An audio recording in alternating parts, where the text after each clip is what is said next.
Are you going back west? Not in summer, not in summer.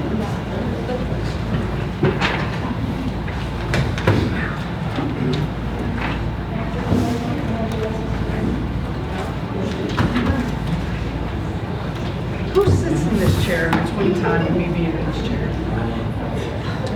Brandon said he's in here every day. She did.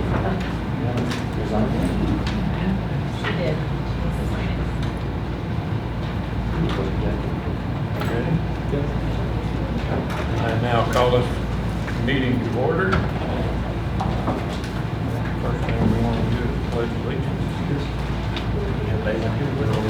Miss Alexander, lead us in pledge allegiance, please.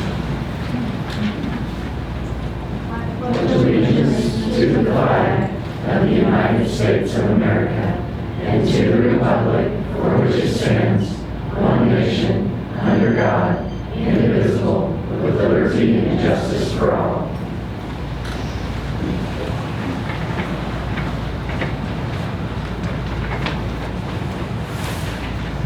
First item is our consent agenda. Single motion, approval of the minutes from June 16th, 2020, our regular meeting and reorganization. June 19th, 2020, emergency meeting. June 25th, 2020, special meeting. And July 13th, 2020, special meeting. Approval of financial summary fund balances, authorization for payment of bills, approval of proposed agenda. I'd like to pull out the fund balances and vote on it. Today. I'd like to pull out the fund balances and vote on it separately.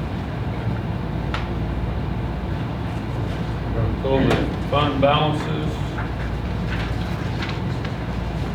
We will set those aside and vote on them next. I need a motion to approve the consent agenda, all but the fund balances.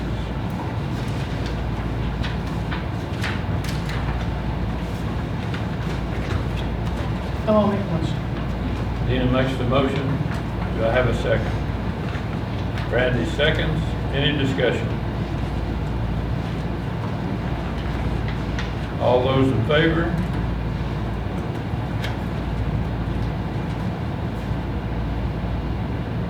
Motion carries 7-0. Now have the fund balances. You want to discuss it now? That's for me. Okay, go for it. Okay,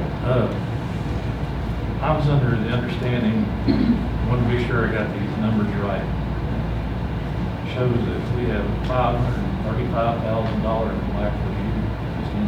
Say that again? Do we have a $535,000 plus in black for the year just ended? Yes, and we talked about that. We would be carrying over quite a bit because of COVID dollars. We had 460 plus thousand COVID that we transferred all into salaries because of the fact of lack of funding for this year. So we did carry it, yes. We talked about that in June. Okay. Mainly, I just want to make everybody aware of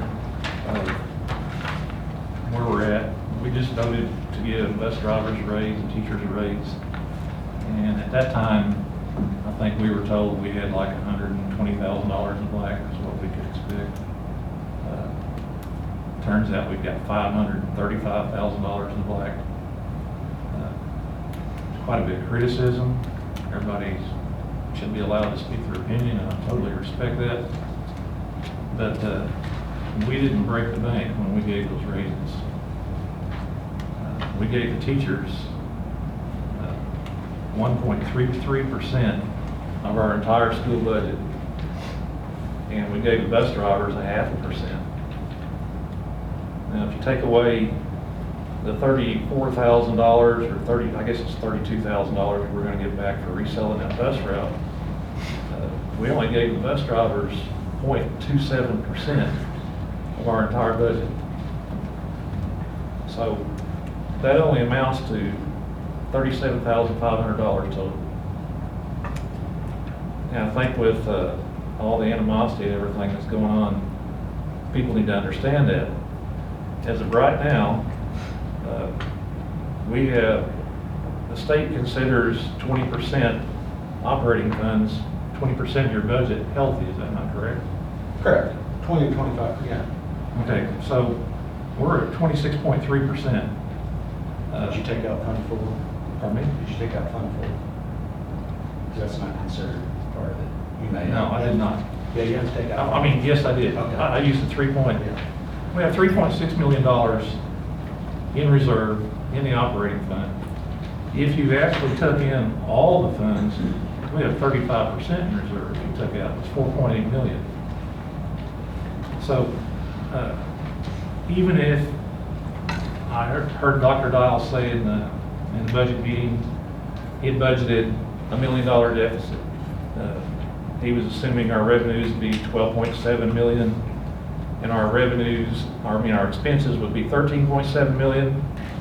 But he said when it was all said and done, he estimated we would lose $500,000 this year. So if that is true, we would still have 22.6% of our funds in reserve, still above what the state recommends. Even if we lose $1 million, we still have 19% in reserve. We are financially healthy. I understand it's a bad time, but we've gone for evidently 2 years now since I've been here, and we say we don't have any money, we don't have any money, we don't have any money, and we can't give raises. Well, both years it's turned out we had a little more money than what we thought we had, and we have enough money to give those raises. We were not financially incompetent, for lack of a better word. We've given raises every year. We don't give enough. No, but we gave 195. I feel like that, I used to be in management, so I understand. I understand, in the first place, you cut his payroll. But I think we need to strike a happy medium there. I feel like that we continue to build funds, and we should, because of things just like the COVID virus that came on. We should have a healthy fund. That's what it's for. But I feel like that sometimes we've done it on the backs of the teachers, that we could have done better to give them a raise than what we did. And I've always said that. I said that June 13th, 2019, sitting in your office, and told you I thought we had a problem with teacher pay, that I didn't know where we were going to find teachers at in the future. So it's not a new thing. I sat here September 11th, an open meeting, and said the same thing. It's not a new thing with me. But I just want to point that out. That's the only thing I had to say about it. We need to approve the financial summary of fund balances. We need a motion to approve that. Make that motion. Roy makes the motion. Do we have a second? Dan seconds. Any more discussion? All those in favor? Motion passed 7-0.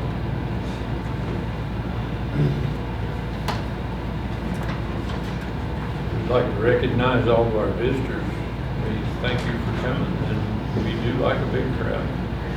Makes life interesting. Our next item is the MSBA monthly board update.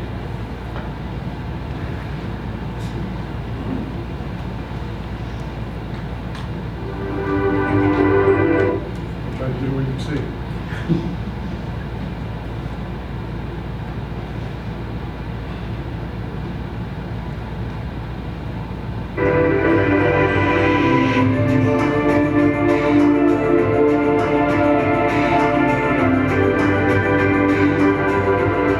Hello, everyone, welcome to the Missouri School Boards Association's board report for the month of July. We thank you for the opportunity to share some news and information during a few minutes of your board meeting. We begin with a look at the challenging task of reopening school buildings in Missouri.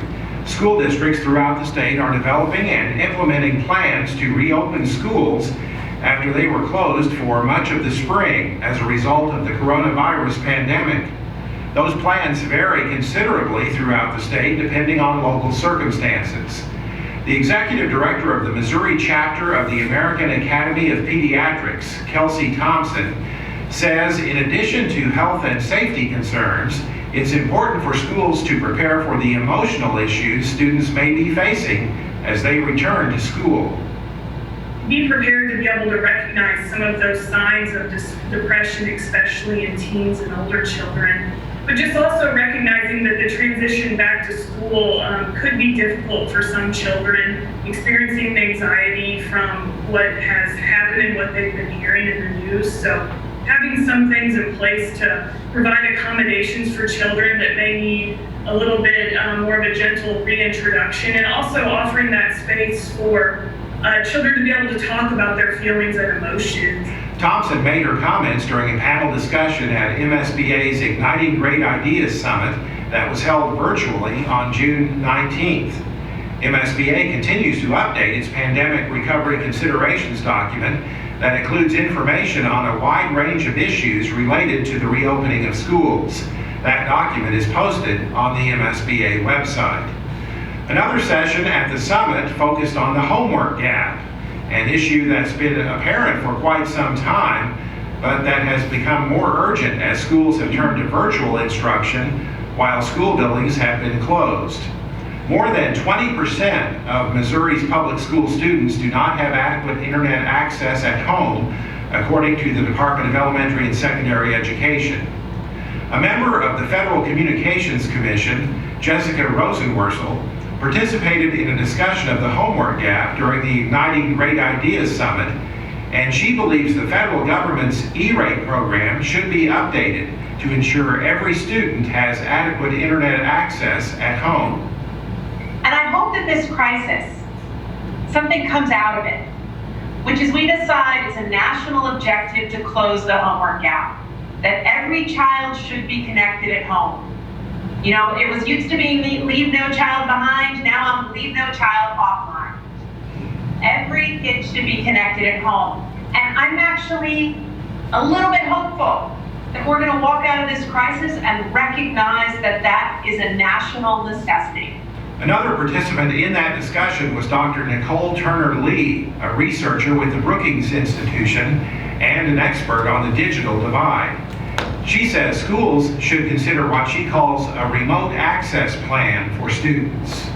I'm suggesting to all of you, let's create digital parks. Let's find ways in the discussion around reopening to create Wi-Fi hotspots in and around the school so that kids can do their homework in dignity, particularly if they're left behind. Or find a local church or some other aspect in your community to become empowered and emboldened enough to help with your connectivity needs. I guess my question is, as we go forward, if schools are not thinking about that remote access part, we're going to find ourselves back to the same conversation. And I think that's where none of us really want to be. We've lost so much time in the classroom. The new president of the Missouri School Boards Association is Linda Doherty, a school board member from Nixa. She became MSBA president following the Igniting Great Ideas Summit, having served as president-elect for the past year.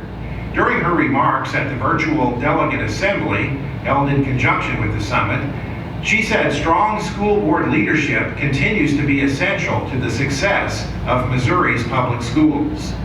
As school board members, we are governors and visionaries. Our students are counting on our leadership to put them first, to make hard decisions that will continue the legacy of strong public schools, where every child in our community and our state receives an excellent education for an extraordinary life. Other state officers for the next year elected at the delegate assembly are President-elect Nancy Masterson of the Camdenton Board of Education and Vice President John Craig of the Crawford County R1 Board of Education. Rhonda Gilstrap of Blue Springs served as MSBA president for the past year and now becomes immediate past president. The Delegate Assembly also approved the change in MSBA's purpose statement at its virtual meeting on June 19th. The purpose statement now reads, "Helping school boards ensure all students succeed." Plans continue for the 2020 MSBA Annual Conference in cooperation with the Missouri Association of School Administrators to be held September 24th through 27th in Kansas City. The event will once again feature numerous sessions and workshops, many presented by school leaders from districts throughout the state, all in a new location at the Kansas City Convention Center. Registration for the 2020 Annual Conference opened on the MSBA website on June 1st. And don't forget the 2020 Safe Schools and Colleges Forum, sponsored by MSBA Center for Education Safety, will be held this year in conjunction with the annual conference in Kansas City. That's it for this month's edition of the MSBA Board Report. Thanks for allowing us to have some time at your board meeting. So they just came out, they're going to be offering virtual sessions if you're not going to attend. Just as a reminder, we need to let Mrs. Sterling know if you're going to attend, either cancel your room, or they will be offering virtual sessions instead of attendance. Same registration fee, but it'll be up to you. How much ahead of time do we need to? Conference is at the end of September, and I believe it's the 1st of September we have to cancel. Okay. Registration. We have some time to plan. So September 1st. Good. Can you send us out a notice to let us know?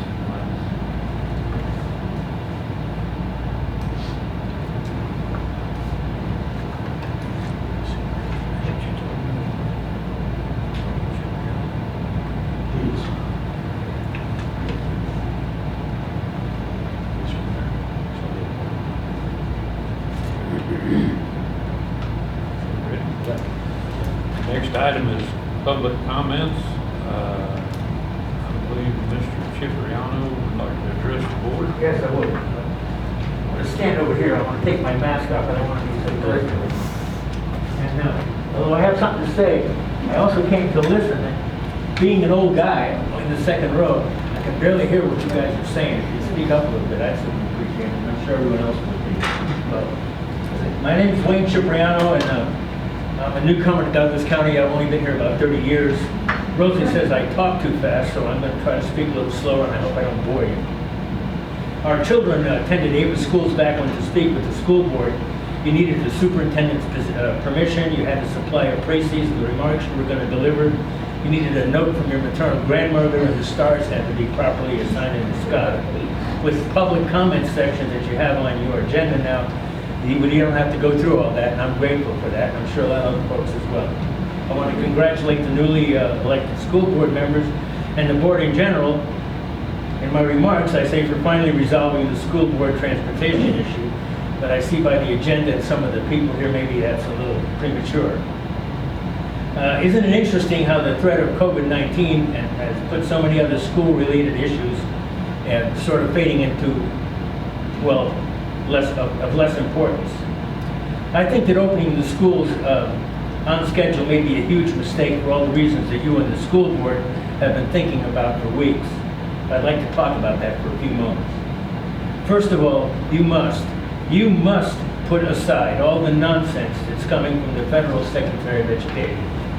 Her suggestion that COVID-19 is minimally spread by youngsters borders on malfeasance. As anyone who's ever had elementary school students bring home a class-wide cold or flu. Her contention that children do not suffer, quote, as badly as older patients once they had COVID-19 is astounding, saying in effect, we can sacrifice a few students in order to support her boss's re-election campaign.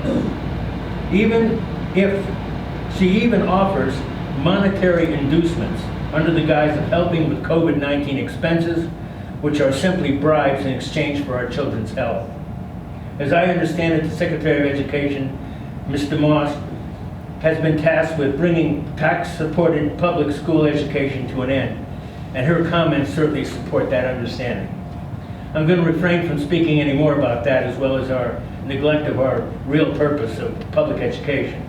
I'm here to underscore some of the potential problems of opening our schools too early that most of you are probably thinking about already.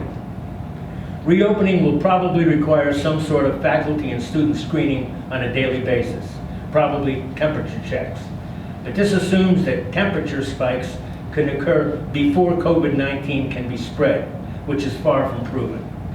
But even if that's true and tests are administered to those with elevated temperatures, those tests are useless if the results are not quickly and accurately reported, which does not seem to be always the case. And what do we do with the faculty and students who spike a temperature and are tested while we wait for the test results?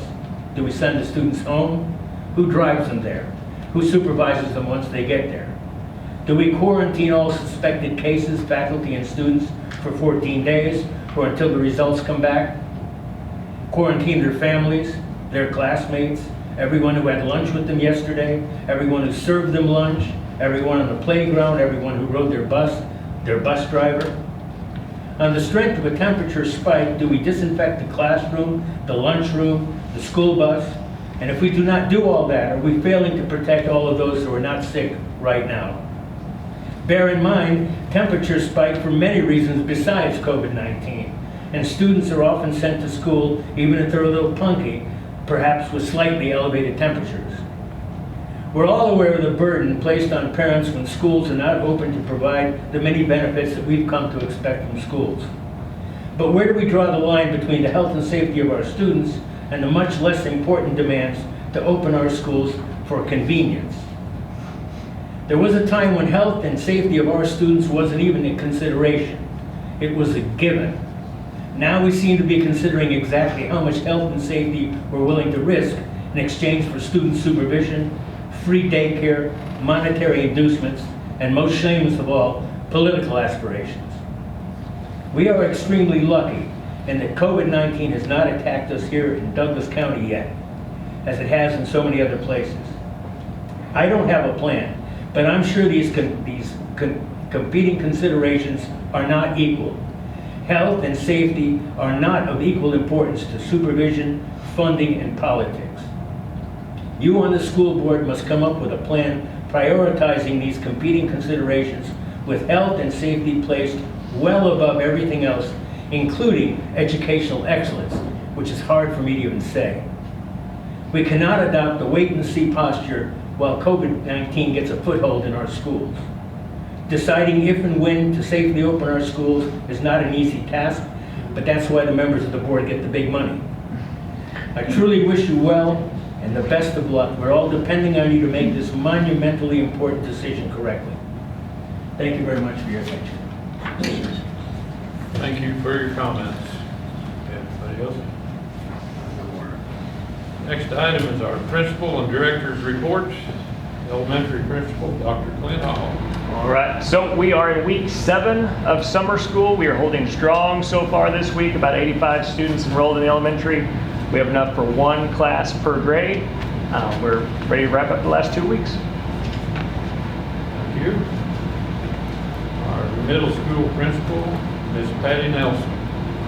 So far for our July summer school session, we've had enough students where we can support 2 classes.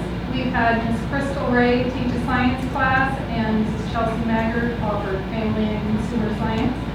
For this 2 weeks, that's this week and next week, we have Mrs. Mindy Pickney, who is offering an art class. And then we also have Mrs. Renee Stillings, who's doing a jump box words class. They're taking everyday items and creating things.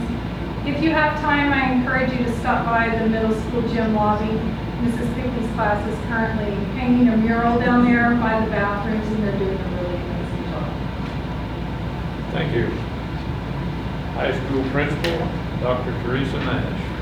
Currently, we have alternative school, which is was just moved to online today. And we also have band leadership, band percussion, and band color guard, which will start next week. And then we still have lifetime fitness that is going on. Today we had a class of students who have been participating in a work experience program through Voc Rehab. They've been getting some work experience out at the golf course. And so they finished that up today, and one of our students was hired out at the golf course. So we are very excited about that. We thank the country club for offering that experience for them. Thank you. Our Special Services Director, Ms. Melissa Dalton. All right, right now, our department, we have 5 initial evaluations that are going that carried over from the end of the school year that are still being worked on right now. As for my hours, right. You would just drop it off, but you would get paid to bring the bus in, and then Plus $20. Plus $20, are you good with that? Yes. Okay. We'll change that. We'll get that changed. with that, yeah, we'll amend that in there. You ready? Yep, what's next? Okay. Talks about video data should be used solely to verify or investigate written complaints on the form provided by the district. Are you talking about the red card? So we're probably, I would think, I don't know about the red card, but we'd need some type of a form that, so you don't just have hearsay causing an investigation. So if a kid gets in trouble on the bus, Larry would fill out a red card and turn it into the office. I thought the form was for the parents to come in if they had a complaint. Yeah, I don't know. Yeah. Well, the form would be for any complaint that would justify viewing the cameras, to viewing the data of the cameras. So a red card could do that. A red card could do that. 2 kids get in a fight on Larry's bus, and I have to discipline them. Larry's driving, so I need to see who instigated that fight or what happened. Right. The red card would do that for me. I don't know that it would do that for him, but that, Right. so that's what, now, if we had, I think what Jan's saying is if there was a complaint from a parent, correct? Right. So that, we have that. We do have a form for that. Yeah, so we, I think. Or we could create one. We can create one. I Okay. have a teacher complaint, grievance, yeah, I can. Right. I'm just curious what it is. That's So- what it would be. So- Yeah, I didn't know if the form existed yet. What that would be is just someone calling up and saying, hey, this happened, and I think you need to check it out. There's nothing formally written down. I think that it would be good to have some type of form for that person that's complaining or making an accusation to fill it out and be more formal about it. So then, if we skip down below in that same paragraph, you say, any other alleged issues of concern other than stop arm violations shall be reported in advance to all parties viewing video data, which we would because we can't get on their bus without them. The parties shall be defined by the Ava School District, but shall include the superintendent, assistant superintendent, contract owner, route owner, which is correct, current school board president, and 1 additional current board member chosen by the contractor. That's to view any video, whether it be student, other than a stop arm. Right. Okay, so that's going to delay any discipline issue with students. I mean, if it happens during the day and Lowell can't get here, and Dan's at work, I can't remove that kid from the bus. Can I say something real quick? Just to clarify a little bit, I think we're still going to have red cards doing what they always have been done. Not every red card issue is going to be a camera issue. I agree with that. Right, so I think what they're talking about is a parent, if they're going to go to the cameras, it needs to be a serious enough complaint for them to actually come into the school, fill out that form. We just don't want people calling me at home because they're going to have my numbers. Hey, I want to see your camera, you know? And we don't, yeah. Right, but I'm still going to have red card situations come up. They're not going to be camera sensitive, you know? I agree with that. Right, so they're kind of separate. Yeah, I'm not disagreeing with that, but if there is a discipline issue that we do need to view the camera, I can't take action on it until we all get. Right, but there's a lot of times there's something that goes on in the school and you do an investigation Yeah. before you do anything anyway. Yeah, correct. So it's not immediate mostly anyway, so, yeah. Just want to clarify that. Okay. Have we talked to Chris DeGase about locking stuff up in his jail, the video? Or do I need to do that? I need to do that. Okay. And that's only under. Yeah, I understand. Okay. I just wanted to make sure.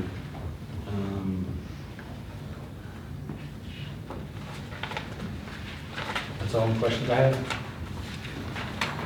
I got one thing I'd like to request. When these cameras first go on the buses, before a kid ever gets on it, we need to have somebody review those cameras, let it tape, and you can set out here in the parking lot.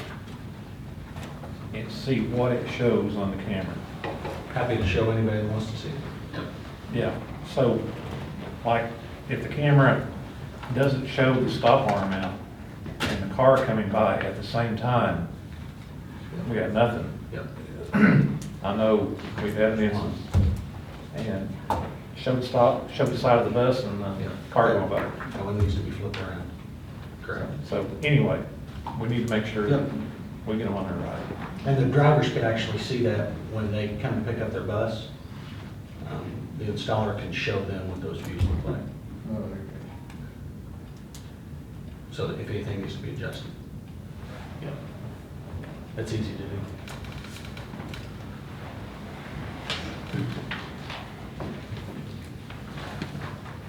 We're gonna have to amend the motion for the change in here from Yes. minimum wage to $20. Correct. And I'm assuming that's gonna be a motion to amend this motion? Yes. By the original. Or you withdraw the motion and make a new one. Was there a second? Yeah.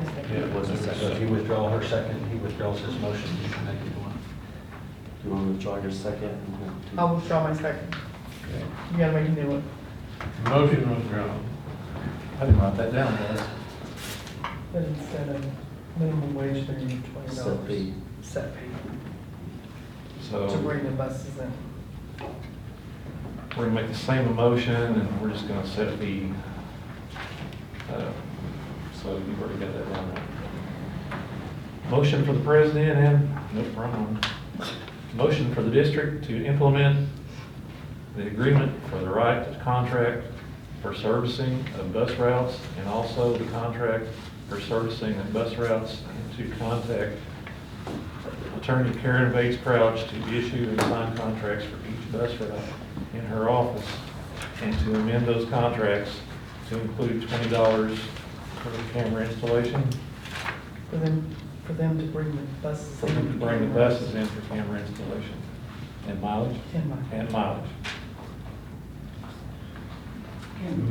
Motion has been made. Do we have a second? I second it. Can I ask a clarifying question? Am I contacting Karen or the contractors? I assume that Troy or Lowell would.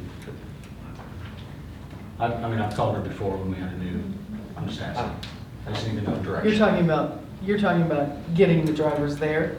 Just contacting her about the drivers' names and who they are, and routes and all that stuff. I'm fine with that. Yeah. Let's see. Motion has been made and seconded. Any more discussion? I didn't have a chance to look at this today, I'll be honest with you, I just got this today. I'm busy all day, I have not had a chance to read over this. Other than most of this discussion, that's all I know about it. There's probably the biggest change is the usage agreement on the camera. Probably the biggest change. And we want a board member, 2 board members to be present on viewing cameras. So, the board may have to make a decision on what to do over the situation. So it was felt that it would be good to have of course, the president to view. And then it would be good to have a board member that the bus owner, since they own the property that the equipment's on, to be able to choose a board member. That way, whenever the 2 come back to the board, if they're explaining what they saw, you've got 2 views. Okay. And I get if it's a driver issue, a driver complaint, I get that. My concern is if it's a student issue that we're dealing with as a individual, because that's what you are, when you come in that day, I don't know that you have the right to view that. Under FERPA? Yes. Okay, that's That would be my- kind of what that's I my was question. asking you about a while back. That's my question.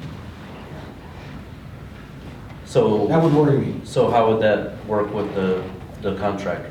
So if they're a contractor, that's different, because they are a contractor employed by the board. They're not a student. So if you're reviewing a student issue, you So can if defend it's, it. if it's a student issue, the board would have to basically approve the two that went to view to act for the board, or? I want clarification on that from somebody beyond me with a legal degree. It doesn't seem like we would need that for just a student issue. You know, the only time a board has really had a hearing, at least since I've been on the board, was for like an expulsion, if it was that serious of issue. Otherwise, I think administration and the driver could handle that with a student. Okay, I thought I clarified that with you earlier when I mentioned FERPA and was asking about. I don't remember that. Okay. I'm not arguing that, I just don't remember. So you're saying if it's a contractor issue, there's no problem? I don't believe so, because they are contracted with the Board of Education in the district.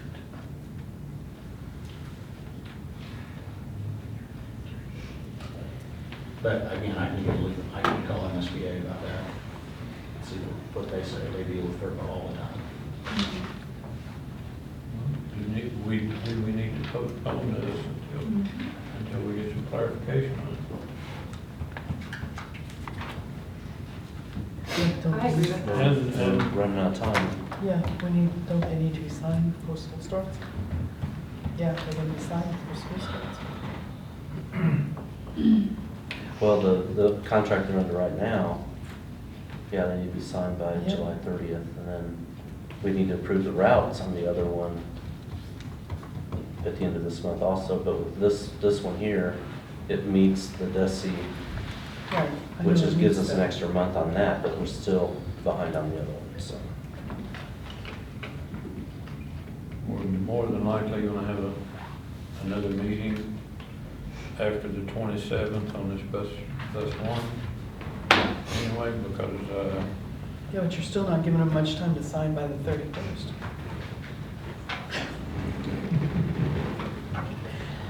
I guess we just bring them in, line them up, here you go, here's a pen. go.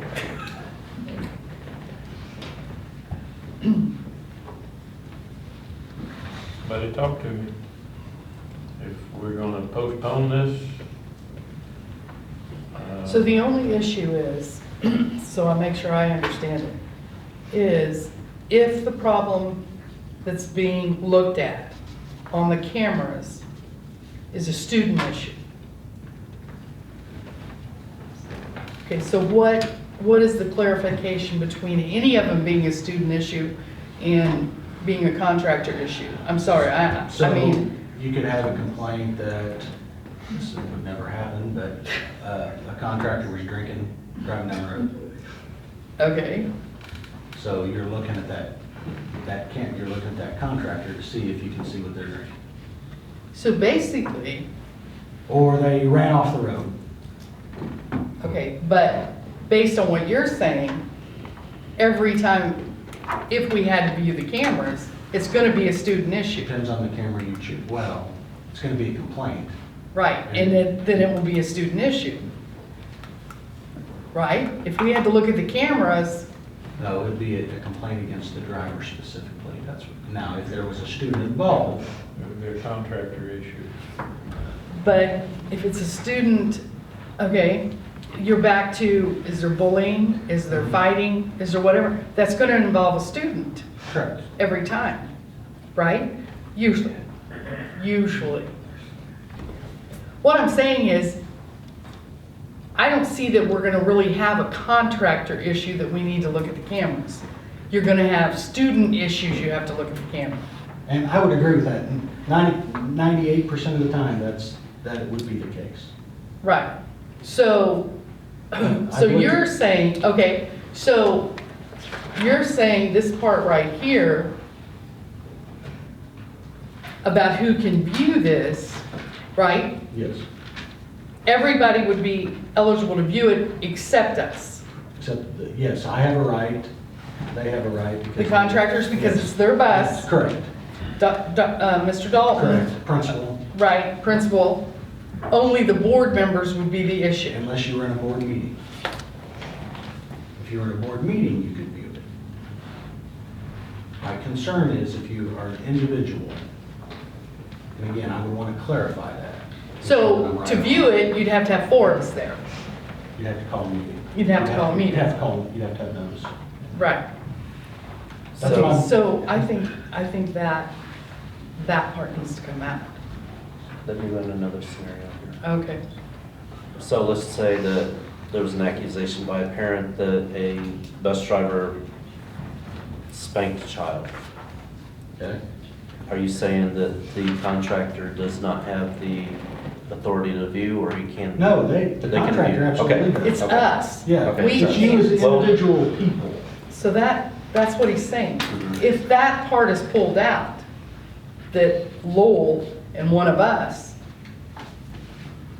viewed it, So we just Yeah, pull that. currently- we just pull that part Yeah, out. currently, if we want to view a camera on a bus, we ask for permission to remove the hard drive, and we invite the driver to come with us. See, and that was Or the contractor, if they have a driver, that's the motion that. That was the initial motion I made, was that we pulled it out, the driver was there, you were Or the there. contractor, or both. or Okay, both. whatever. And then if there was a parent issue, the parent would be there, right? If it was. Well, that would be district decided. Yeah, that would- Right, that's what I'm By saying, what but this they says. could be there. That would be it. That would Okay. be them deciding. Never at any Yes. point were any of us gonna be there. Correct. That was in your motion. Right, that was in my motion originally when we set this whole thing I up. just So- foresee that being, I mean, I don't care, but I think foresee that needs to being be a pulled time out. issue. All we have to do So is we need pull to that make out. sure that- And it seems Are like you, a are you guys all right with that? Are you following all that, Are Tommy you, Tommy? and Larry? Now, if it became a board issue, you would obviously have the right to view it. If it was a board issue. If there was a problem and they brought it to the board, then we could view it. Or, correct. But as a group. I made the recommendation to end Larry's right to contract because of. Right. I'm sorry, I keep using your name, I keep seeing. That's because you're sitting right here, So, Larry. Next time, sit. Doing something illegal on the bus. So what do you all think of that? I think just bring it to the board. If there's a problem, Right. right? We don't need to be there And view it if it's viewed, right? Or Lowell or anything, right? So we can just pull us out of it, right? Do you all agree to that? Yes, no? If there's a FERPA issue with you guys being there, is there a FERPA issue with the parent being there? Because the other children that are on the bus will be in that video also. It's very, you have to be very careful showing video to anybody besides an employee or contractor with the district. If there's an issue in the hallway, we don't show that to the parent unless you can block out everybody else's face. And what about if we bring an attorney? Is there something with that the attorney can't be there to watch? So, yeah, that's a whole nother, then there'd have to be a district attorney there, and then, yeah, there'd have to be some legal wranglings to make that happen. That's if it's with you, not with a kid, right? If a parent accuses us of something that involves a kid on the bus, Yeah. So that's a That's a that contractor takes- issue. That takes That's another not a- step, that takes a step Yeah. away from the kid, from just a kid discipline issue. We're talking about a kid discipline issue, that we would not be involved in that. I was under the assumption that on the video, you could, like it happened just before so-and-so got off, that you could run the time on it and you could run it back to just to where Correct. the incident Yeah, happened. you can. You can just pick that time. Yeah. You say, because you don't want to see an hour drive. Yes. It started, you tell me it started at 7:15, I started at 7:14, so I catch it. Yeah. And then I can just capture that footage. Yeah. Yeah, it's not watching the Yeah. whole video, it's just Yeah. watching That's that. easy. Yeah. So are you, are you all, are, That, I don't think I'm wrong, but I am a attorney. No, I can. Well, it's very complicated. It's easy Yeah, to but put it's right. GPS in, it's easy to put radios in, it's very hard to put video. Alright, so they can bring it. There's a lot of issues with video. And it opens up a whole, that's why it took so long to even get to this point, and we're still not there. Because video, there's a lot of liability to it. Well, that's anything against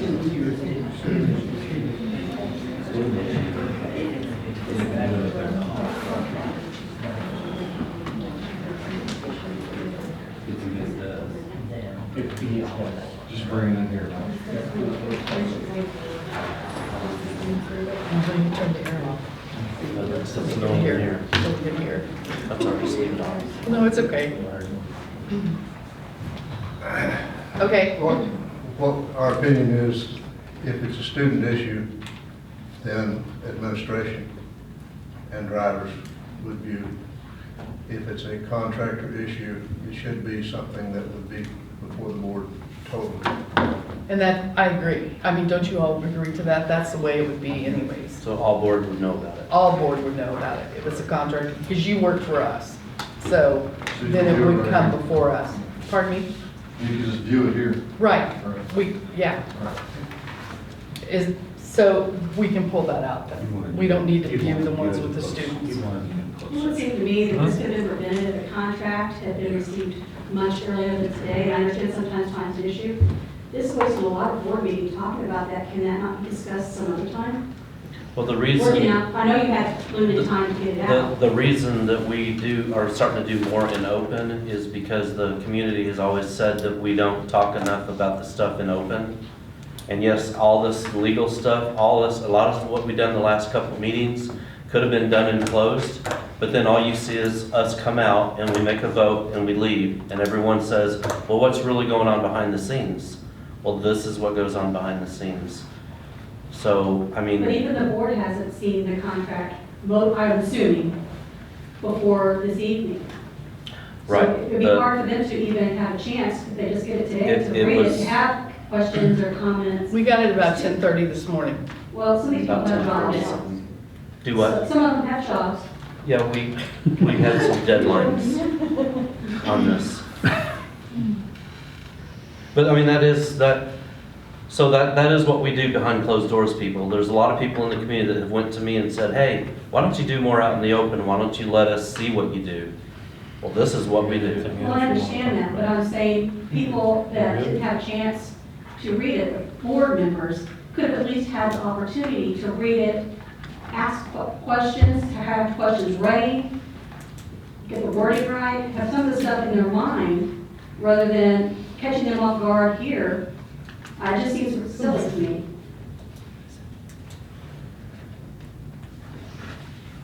I understand the discussion about certain aspects of it, but some of the board, the way it sounds, hasn't even had a chance to read it. And so they can't have, if you get something on the fly. There are actually a lot of times we have less time than from 10:40. We actually had some other stuff that was sooner than that, from the district that we had to decide on. You know this is a contentious subject, so I would think that it should be given more consideration, allowing them to have more questions. That's just my opinion. And that's accurate. I just didn't have a chance to look at it today. I was outside all day. I didn't have a chance to get to a computer or even able to read that on my phone. But then one of the issues we dealt in there, you didn't have time either because it came in way later than this one. It did, I didn't, but we talked about it. Sometimes that happens. There didn't seem to be any issues. If I would have received it sooner, I did get it out as quick as I could. I understand. And we are running on a deadline on dates on it, so that's why it went out. So do we need to schedule? Do we need to just bring this to close after the meeting? Or, I think we're close, so we're close. Are we close? Yeah. Wrap it up.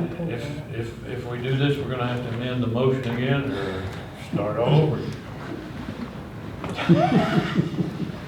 You did so good that day. It's a mouthful. Do you want to? So, what part am I taking out? Just wait for now. Do you want another meeting? You want to go close after this? You can have another meeting next week to get the wording or something. So this again? Have a meeting in a week. Work it out. You do whatever you want. Let's do it. So, the questions are, you're gonna have all this cleaned up, and you can do it the same day you choose the contractor if you wanted to. Or you could go to close and try to clean it up, but you won't have a fresh copy. We'll just have to change. Well, we could pass a motion with an amendment to clean this up, an amendment to clean this up. Correct. And we can still pass it. We can send it to the attorney and get it cleaned up, and it would still be ready for signing before the 1st of August. You good with that? Okay, what am I taking out? First of all, withdraw your second. I'll withdraw mine. Withdraw my All second. right, the motion is second, the motion is withdrawn. We need a motion with the amendment to take out the minimum wage and put $20 in on the installation. An amendment to remove the board member, president, and the board member from viewing the video on student issues, correct? Yeah. Correct. Okay.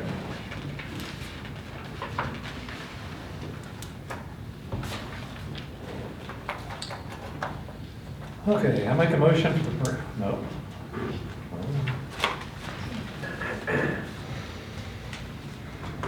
Make a motion for the district to implement the agreement for the new right to contract for servicing of bus routes and also the contract for servicing of bus routes, and to contact Attorney Karen Bates Krause, issue and sign contracts for each bus route in her office, but take out the part to amend the part for the mileage to be $20 plus mileage.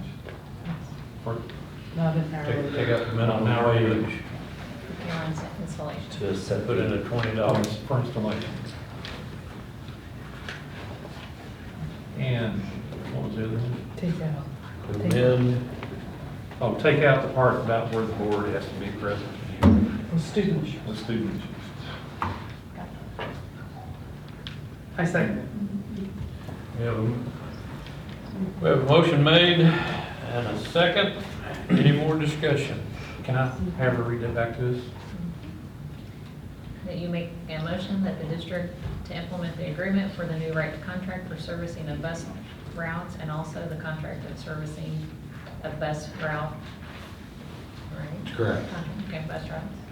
And to contact Attorney Karen Bates Crouch to issue and sign contracts for each bus route in her office, amending from that contract to change to pay bus drivers $20 plus their mileage to bring the buses in for camera installation instead of minimum wage, and to remove board members and the board president from viewing video regarding student issues.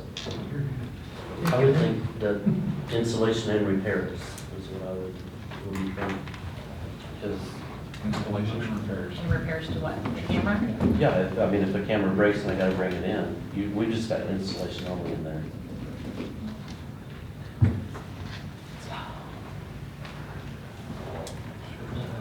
That's a question. There. One tears up. When do you know that? That it says in the contract that they have to report it immediately, but they're How not. they- how they- Well, the red light, if the red lights on the cameras aren't on them, they're not working. Good enough. Okay, so is that because $20 per trip in? I'll be paying that. Yes. $20 per Just trip. anytime that you come in for repairs or Or installation. Any more discussion?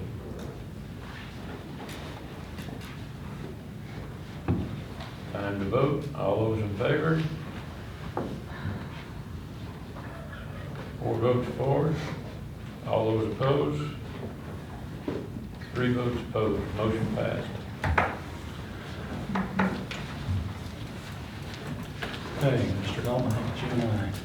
I'm assuming, I mean, one more thing about transportation. can we move that to the end? huh? He was wanting to say something about transportation. Can we move it beyond the school plan? No, we're not there yet. I'm gonna ask you, are you gonna take this down there and get this cleaned up? Well, You got it written down. and we make the motion for Dr. Dahl to, or me? Just for me to contact her about the contract. Yeah, you'll have to Okay, so I can down take too. it, I can take it back down there, yeah. Yeah. Okay. On the transportation thing, I think we have a safety issue. I'm not looking to cause a problem, I just want to fix the problem. I'm not looking for anybody to get in trouble, nothing like that. I would like to know, first of all, when district-owned buses, when the drivers fill out the daily vehicle inspection reports, what is the procedure for that? So they fill that out and they turn in their trip ticket. They inspect, they go through the checklist, each thing on the checklist, and turn that in with their trip ticket. And who receives that? That goes to, if there's an issue with the bus, it goes to James. In the summer, the trip ticket then goes to Monty. In the winter, when Rex is here, it goes to Rex. So how often do they turn in these trip tickets? They should be turning them in on a,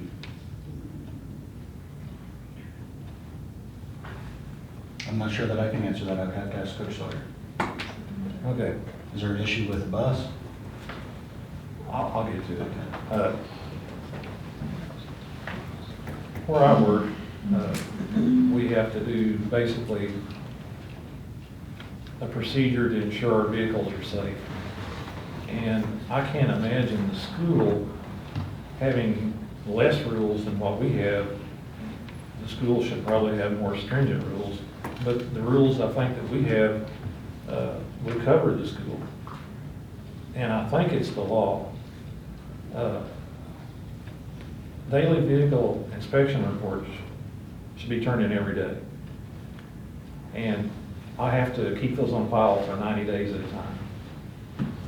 DOT can come in, the highway patrol can come in at any time and audit those files.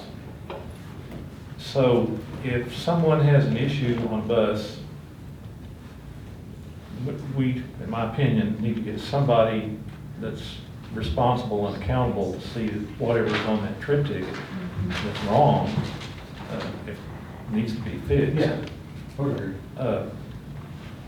Whoever fixes that problem should take that daily vehicle inspection report and sign off on it that they fixed it, or they took it to Joe's garage and this is what they did, and then the person that was responsible for getting that repair done should sign that trip ticket.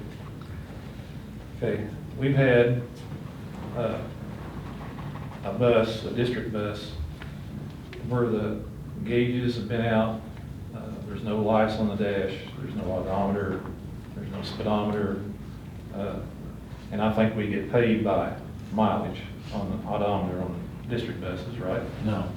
Yes, yes and no, because if it's it depends on if it's a reimbursable trip or not. So. Well, it's like Bearsden does. Yeah. No, those we don't get any reimbursement for Bearsden. That's just the cost of the district. Now, I realize we're gonna have buses come in with a clearance light out or something like that. And I don't know what kind of policy we want to develop on that, or if we have an existing policy for that even. But I don't get too worried about clearance light. That's not a safety issue. But when you take something and you write it on your daily vehicle inspection report and it gets turned in every week or every month, that's just, I would agree. When I found out,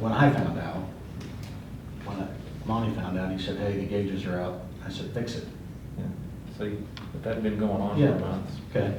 So we need to develop a procedure that if there is an issue on the bus, that trip ticket goes immediately to James or to Monty. Somebody, Yeah. whoever you want it to be, but That's somebody easy. needs to be accountable. Yeah, we just need to put a new procedure in place. And we need to create those files so that we have 90 days vehicle inspection report on file. Yeah, we do keep those on file, so. Okay.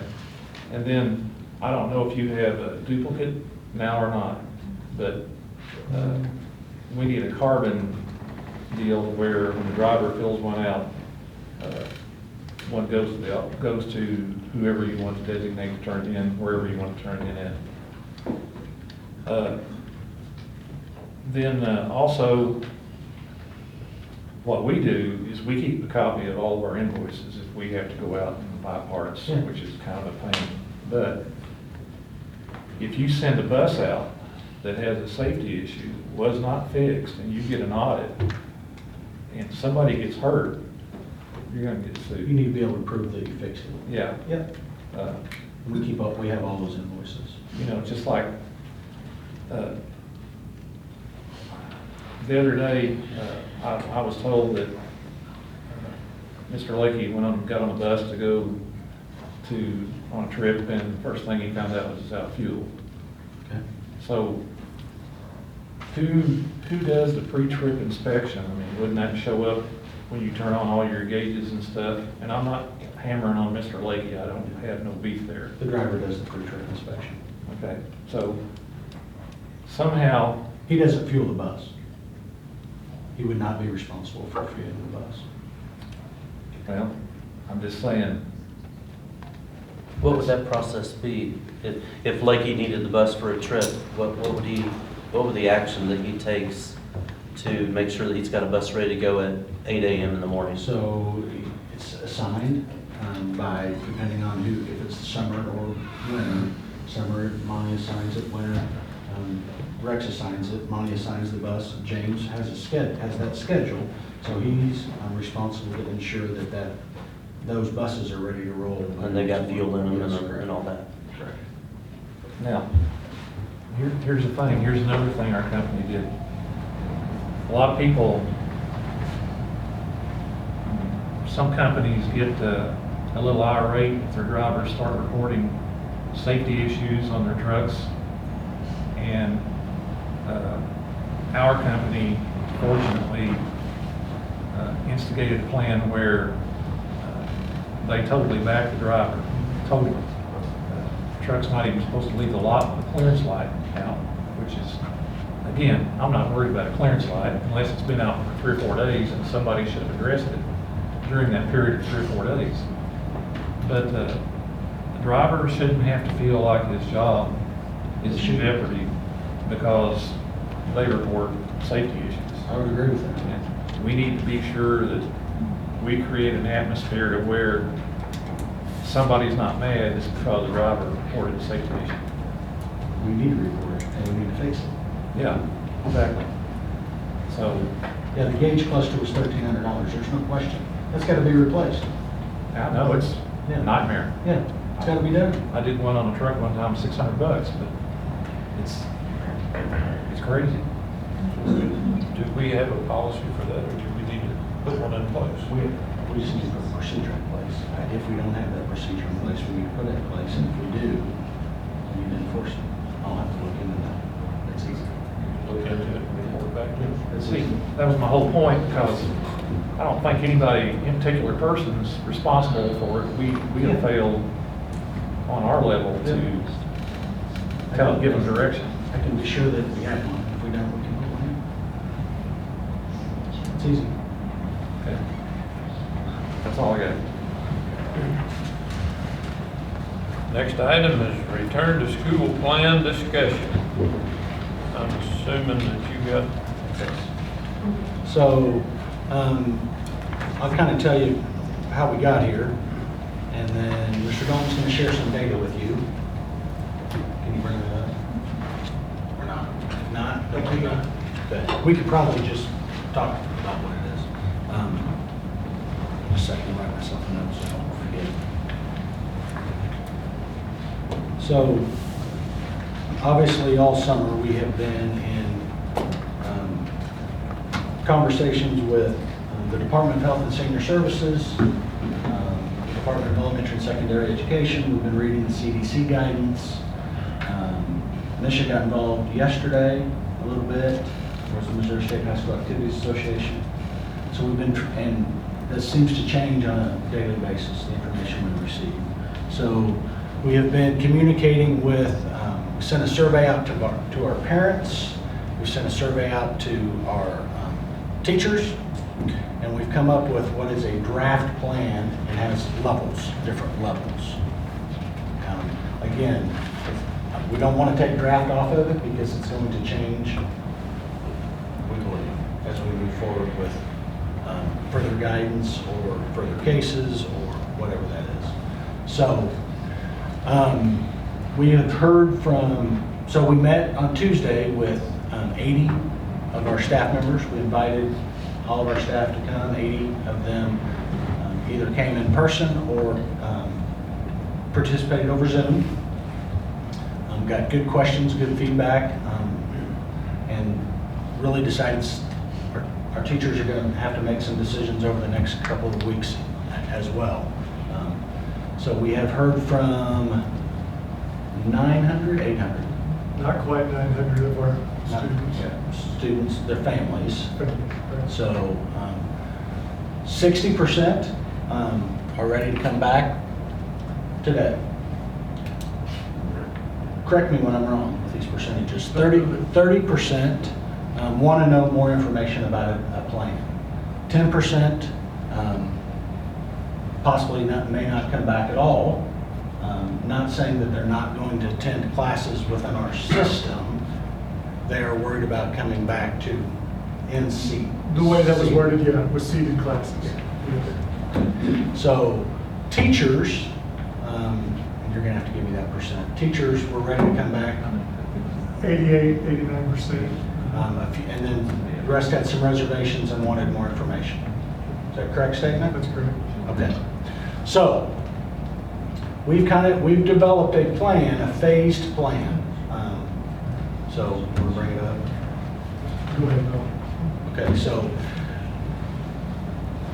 phase one is what we do on a regular basis. Every year we come to school, we feed the kids at the cafeteria, we feed them in the lunchroom, they change classes, they have recess. It's regular school as we all know it. We're not in phase one, we know that. Phase two is entrance coming to school with precautions. So what does that look like? So it starts on transportation. It starts when we pick kids up, bringing them to school. So the recommendations that we're receiving from the Department of Health and Senior Services and CDC currently are that drivers as well as students when they're on the bus should have masks on. They should be wearing masks because they're in close proximity. The health department actually was beneficial and got us 10,000 disposable masks. Also says that those buses should be cleaned after every trip. So we think, I talked to Mr. McDonald today just to run some ideas by him. So the county has been great about helping us purchase some things for disinfectant. So we think we have a plan that we can provide like a gallon sprayer, and it's called what they call Q3, and the bus can be sprayed quickly from back to front, just a 1 gallon garden sprayer. Takes 10 minutes to dry out, and it's disinfected. It is rated for COVID-19.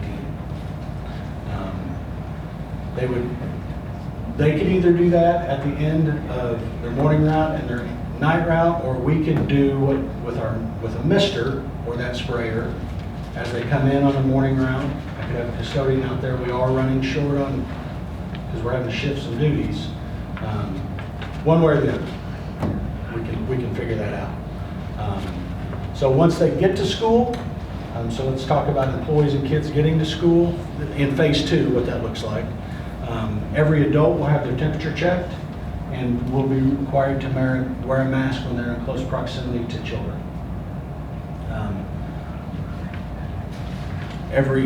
We are not currently in phase two, does not currently mandate masks for students. There is a recommendation. For younger kids, it's not a recommendation. There is a recommendation if you have large groups of older students that they be masked. When they are going to have contact, I'm losing the word, So to be a traceable contact, significant, thank you, significant contact. So that is 15 minutes within 6 feet. Okay. We are, in our plan, it does not currently have students making students wear masks. They are absolutely optional, and we will provide them for them. Okay?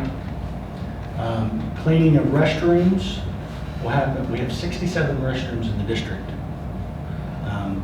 Happen at 10, 1, and at night. Touch points, we will shut down water fountains in phase 2, and we will use bottle fillers. So Mock has graciously bought us water bottles, so to ensure that every kid has a water bottle. Obviously, they can bring their own, but what else am I missing? Oh, well, a lot. Lunchrooms, we would cut down the capacity. Well, obviously, breakfast in the classroom, K-8 anyway. High school would have a grab and go when they came in, and then they would go directly to their classroom, so they would not be in large groups. Lunch we're working through that process, and that's really where the teachers come in on making those decisions, whether it's lunch in the classroom every other day, and so half the school uses the lunchroom, half the elementary would use the lunchroom, the other half would eat in their room, and then half the middle school, the other half would meet. High school will be is a little different. We're going to feed them in several different areas and spread them out. But we are working with Kayla. Dr. Nash, I think, met with her yesterday. Or you haven't yet. You haven't yet. Mrs. Nelson and Dr. Hall have met with Kayla to start working on some of those issues. And then the three of us met today, and we've got to get with Dr. Nash next week to talk about high school breakfast and lunch. Recess, again, trying to keep them with their cohort group. So keep them away from significant contact outside their cohort group. We'd segment the playground into areas, and then we rotate those segments. So if they got to play with this swing set today, they play with this jungle gym tomorrow. So they rotate around, and teachers would work through that at the grade level.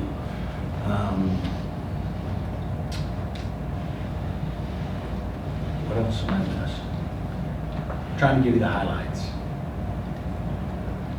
Brian, you know, as we talk to teachers, as we talk to parents, as we talk to students, you know, where we think we are, the majority of our people, those groups I'm talking about, want to be seated. What does it look like to make that work? You know, that's what we're seeing now. Whatever level we find ourselves at, you know, there's still an option. So if we were at level 2 and we're doing face-to-face instruction, I mean, there is. For those that are not willing to do that, we're trying to figure out a way to provide an online option, if we can, provided by our teachers. It's an undertaking. When you hear me talk about the training we're providing, and you've heard me say this the last however many months, we are preparing for that scenario. We hope and pray every day that we don't have to do that. What we'd love to do is come back and be level 1 and go. But it's not what we're at. That's not going to happen. You know, I told the teachers we met with them the other day, I promise we need their input. We want to know what things there are that we've overlooked, what that we've not considered. Apologize to our parents too. I continue to send out reminders on the surveys. We want that input.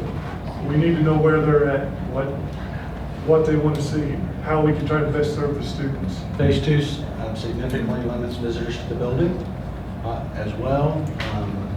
You know, any visitor, if they did have business in the building, would be masked as well. But it probably limits some grandparents' day activities. Parent-teacher conferences, back-to-school nights will look different. We will still have them. They will look different in phase 2. Phase 3, we ready to move to phase 3? Phase 3 is an alternating day option. So what that means is half of the district student population would be here 2 days a week. The other half would be here another 2 days a week, and students would be virtual 3, so the other 3. So does that look like Monday, Wednesday?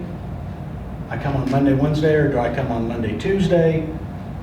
That has not been decided, and really our teachers and our kids that help make those decisions, because it really doesn't matter to us. We'd still have to run our bus routes, because we'd be picking up partial routes, but we'd still have to run them to pick them up.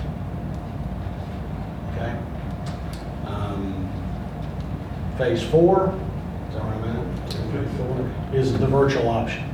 The last resort, kids are not coming to school. Staff would still be expected to come to school. We have the best internet and the cleanest environment in the county. If they're not comfortable, they can stay in their room. We can collaborate as grade level teams as long as we social distance and wear masks. That's a little different than what we ended Yes. school with. Correct. Because the teachers are going to be there. Everybody stayed home.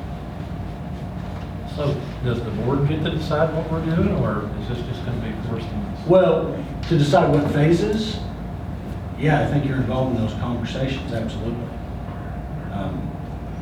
We're just trying to come up with a plan that's a draft plan. I mean, if we have to shut down school again, yeah, I'd just assume you do it than me. It was not an exciting time for myself. I mean, I'll make a recommendation based on guidance I'm receiving. Unless the governor does it. But the board's going to decide. If that's what you choose to do, absolutely.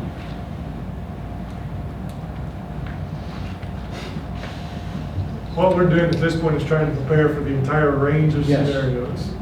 All right, it's the largest undertaking, I guess I would argue, in the district public school. Yeah. I'm sure between now and school time that there's going to be lots of guidance from this is going to change, the governor, and Well, that's what you heard us talking about. It's probably always going to say working copy, Yes. for We're just us trying to to say, come up hey, with a plan. here it is. If we have to go to level 4, how close are we on that? We are trying to get those other Chromebooks ordered that would make us one-to-one that we talked about. And we're okay on the Wi-Fi, we've got that So handled? I currently have some hotspots on hand. I can get the rest of them if need be. They're telling me within 24 hours. They told me that last time, and there was none in the country. So I anticipate they have replenished their supply. But Here's part of that scenario also. So we know, even if we had Wi-Fi devices for everyone, we know we've got areas of our county at this time, there's no cell service anyway. What we feel like we're able to try to plan for this time, this spring we went home for spring break and never came back with basically no preparation, and everybody was in that boat. We feel like even our folks that, they don't have reliable internet access, we believe we've got some procedures in place and an opportunity to help prepare them. Okay, here's a better way to do this than what we had to try to do last time. we don't have to hand you a paper copy. We can prepare that device, and a lot of them are coming in I say that they were coming in multiple days a week to pick up copies. We believe, all right, you can come in once a week. We've got some hotspots set up. You can pull into the parking lot over here, connect and get Download. whatever that information you need, and then be able to go home and work on that. So Again, it's not perfect, but it's much better than what we. High school parking lot tried to do has last a spring. hotspot that, it's our network, you have to have a password and get into it, that you can broadcast on our high school parking lot. We did that specifically for those parents that they have a device but they don't have internet, and they needed to be able to download the information. So if we're in a virtual type learning, they'll be able to pull into the parking lot and download that virtual? Yes. Or just assignments? No, and I'm not an expert at that, but on the Chromebook, Where's Miss Aaron? Let me ask her questions here. you can We've got a teacher. download the assignments or the unit, and you can save it there, go home and play it. Do the work.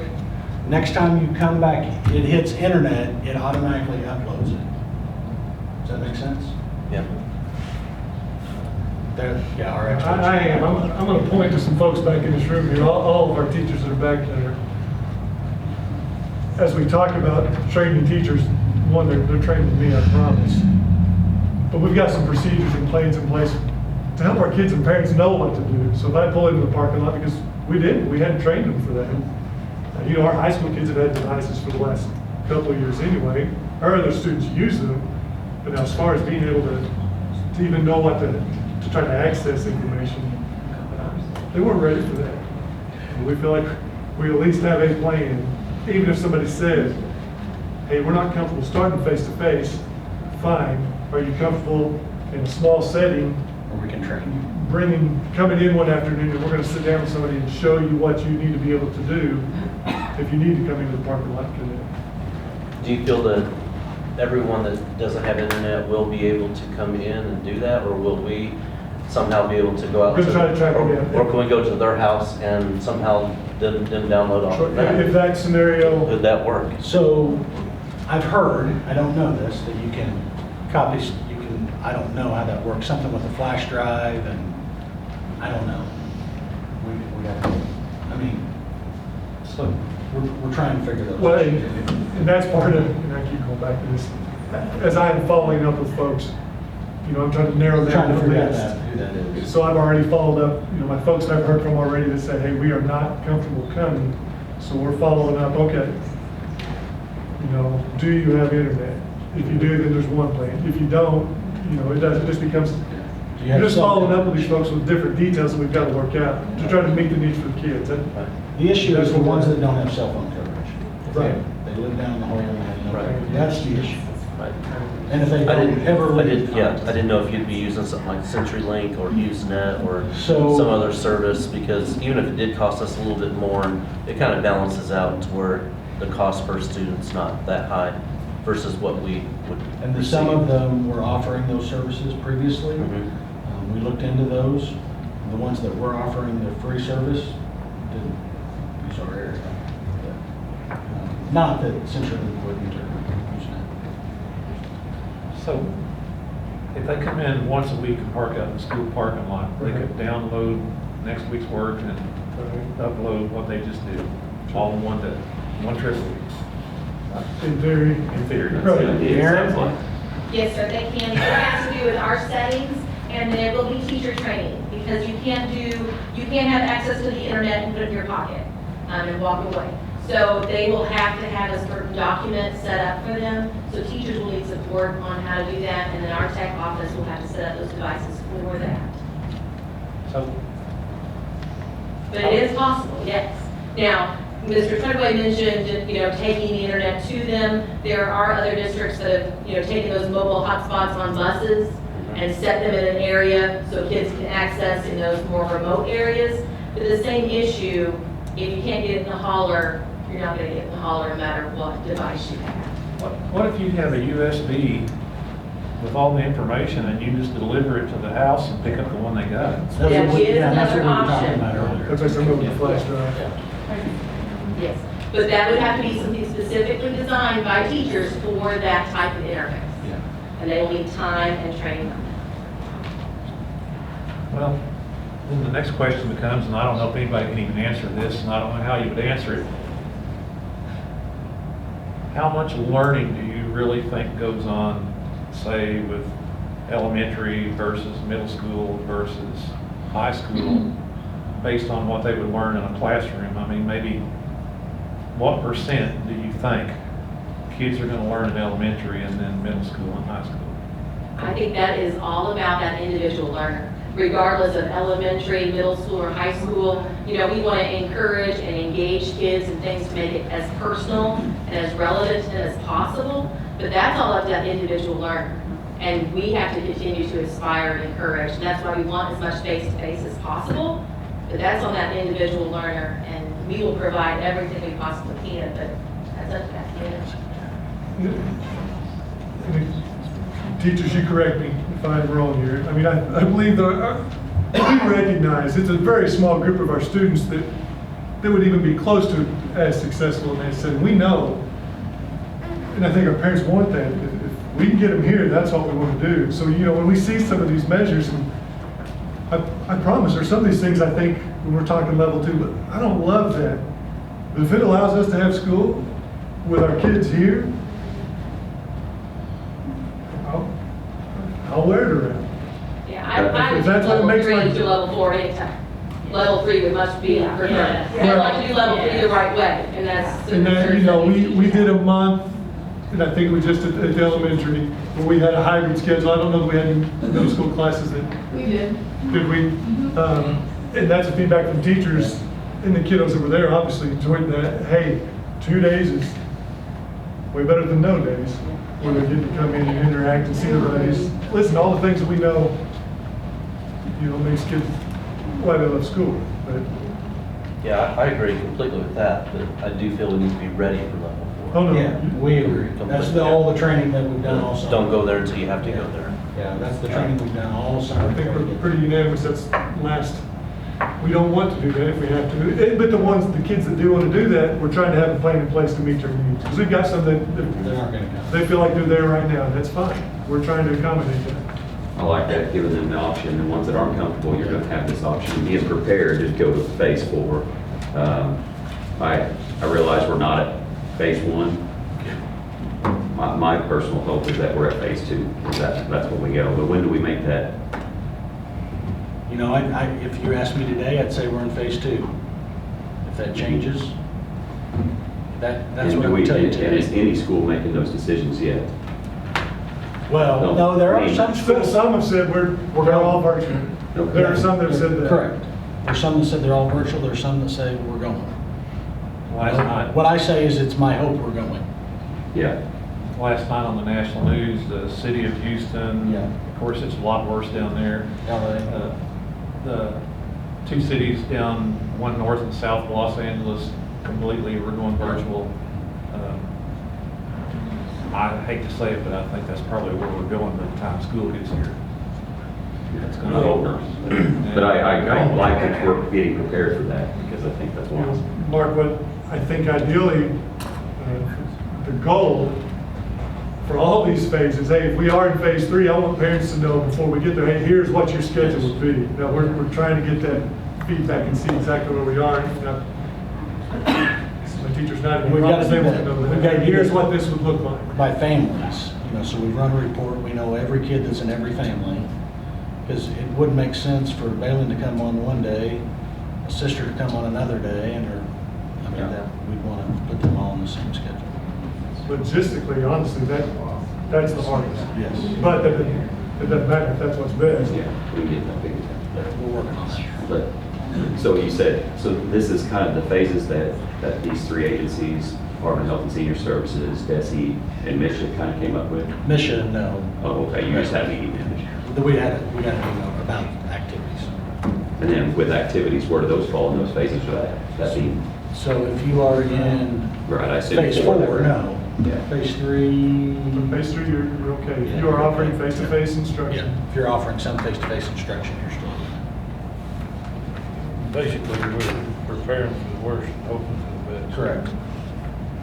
So it looks like we could potentially jump 2 spots in 2 days if something just broke out big. Yeah. Easily. On that level 2 and level 3, what is the mandatory mask rules on that? Is there a mandatory rule? Is it mandatory on the bus? It would be mandatory. On level 2 and 3? For students, for sure. I would think bus drivers as well. That's a recommendation that's in the plan. On both levels? Yes. And then what about the school? So as long as you are with your cohort group, so your classroom setting, the teacher would have one on. They're not recommending them for elementary kids anyway because they won't keep them on. High school kids, if they get into a large group setting, they should be wearing one. But in their classroom, they would not have. So the teachers will wear one all day? When they are within close proximity of kids. If they're working in their classroom on their own, absolutely not. If they are from me to Tyler, or 8 feet doing instruction.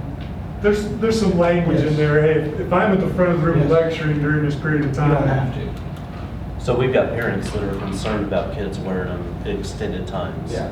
So that's up to the parent. To the point that they would not let their kid Yeah. come to school. So if that's a so. parent-kid decision Okay, at this point. Right. We are not mandating. right now, none of the 2 or Except 3 for riding the level. bus. Okay, on the bus. Yeah, but we are encouraging them to transport when they can.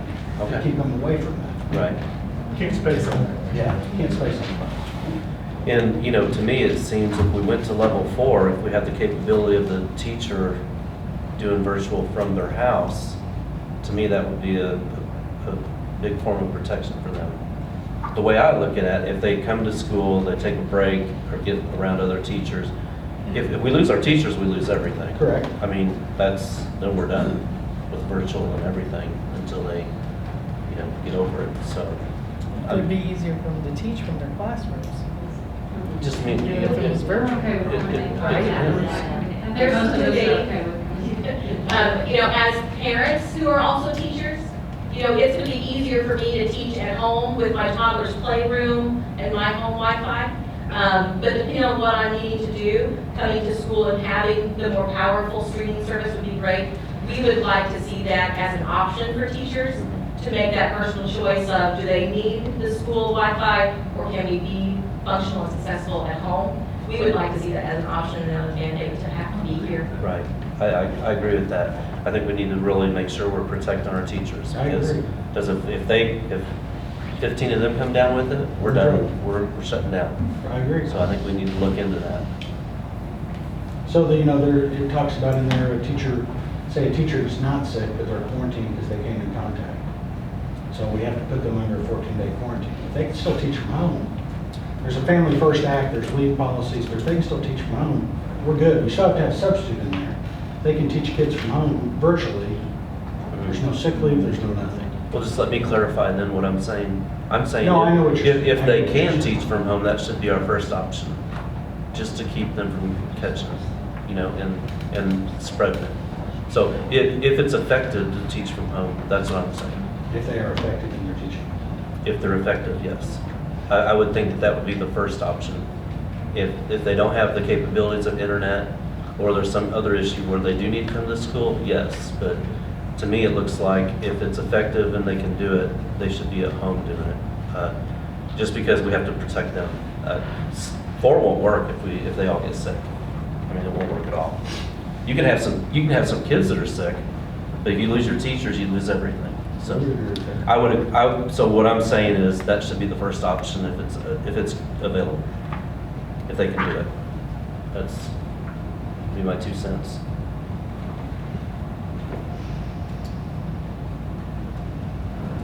Okay. Any more discussion? Because it's a draft, it's going to change. Yes. I'd like to say one more thing about transportation and getting ready to adjourn. Well, yeah, we've already gone past transportation. Midweek. Need a motion to adjourn? Before you do, could I just clarify something? Did I hear you say that you were going to screen all the staff and all the faculty on a daily basis? That's currently our plan. By screening, would that be temperature taking? Temperature taking and a list of questions that are recommended by the health What you see, department. all like that. Yeah, so our health department is working with it. We talk to them every day. Do you know, these are good plans, like the champ says everybody's got a great plan for the punch in the face. The punch in the face would be 2 or 3 kids coming to school. Wow. When do you think you'll develop the mechanisms by which you'll move through these and end up in whatever? The trigger points. I'm sorry? The trigger points, how we would move through. Yes. So a few of those are in there. I don't want to keep everybody here talking about them, and as you say that they're going to be fluid, but when do you think you'll have something? We hope to have something next week to really, and we will work, and a lot of that will be predicated on conversations with the health department as well, about when we would move to different levels. And you'll circulate that with the media so we can all get that. Yeah. Thank you very much. Because right now, we don't know, I mean, we don't really know if it's one positive case of a student or staff in the school. Does that automatically bump us down, is kind of what you're saying? And we Currently don't know does that. not. Okay. You're looking at if you have a significant teacher shortage because they're sick, or you have 20% of your kids out, that obviously triggers a lot. Here's something that, I mean, I don't know all the details, but kind of an indication of what could happen. I don't know how many people saw the news deal about the Can Cook in Branson. Yeah.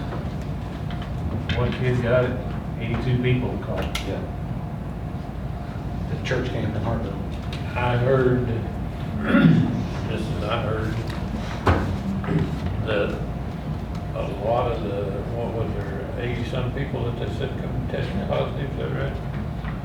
I heard that about 40 of those, they tested for antibodies, and they actually didn't have they didn't have the symptoms, they just had the antibodies to reflect. Now, you can hear anything.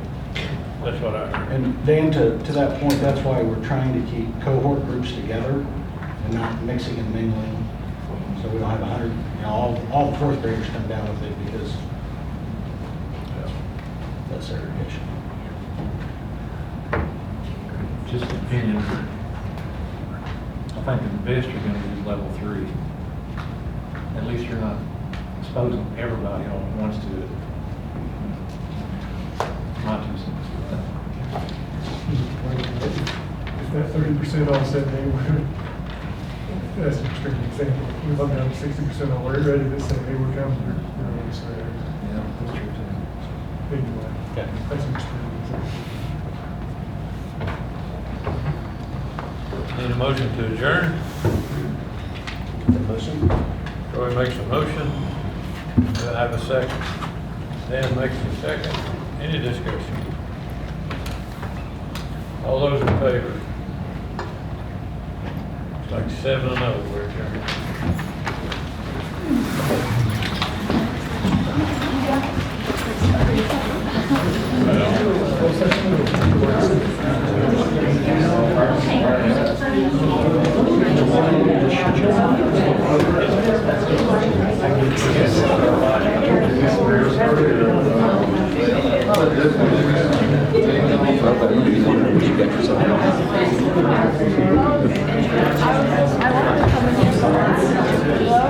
Yeah, very interesting.